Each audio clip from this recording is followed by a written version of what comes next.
కలియుగంలోట పాపం చేస్తే తప్ప ఫలితాన్ని ఇవ్వదు. అంటే ఇంతకు ముందు యుగాల్లో పాపాన్ని మనస్సులో అనుకుంటేనే ఫలితం ఇచ్చేసేది. ఉదాహరణకి మీరు పరశురాముడి తల్లి కథ చూడండి, రేణుకామాత. ఆవిడ నీళ్ల కోసం అని వెళ్ళి అక్కడ ఎవరో రాజు స్నానం చేస్తూ ఉంటే చూస్తే ఆవిడ మనస్సు చెలిస్తుంది.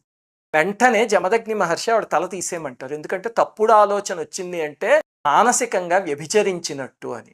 కలియుగంలో ఏమిటంటేట పాపపు ఆలోచన వచ్చినా పర్వాలేదు, పాపం చేస్తే మాత్రమే పాప ఫలితాన్ని ఇస్తుంటారు. కానీ పుణ్యం మాత్రం అనుకుంటే ఫలితాన్ని ఇచ్చేస్తుంది. ఎంత అదృష్టం ఇచ్చోండి. పురాణంలో భగవంతుడు చెప్పిన విషయం అంటే కలియుగంలో కలి బారిన పడకుండా ఇంత వెసులుబాటు కల్పించారు. ఇప్పుడు మనం పూజ చేస్తూ ఉంటాం, చేస్తూ ముందు సంకల్పం చెప్తాం కదా, పాజిటివ్ థాట్. ఎందుకు ఆ సంకల్పం అంటే ఇదిగో పుణ్యం అనుకుంటే చాలు ఫలితాన్ని ఇస్తుంది. అంటే పాజిటివ్ థాట్ ఉంచుకోండి, ఎప్పుడూను నెగిటివ్ థాట్స్ ఉంచుకోకండి, పాజిటివిటీలో బతకండి.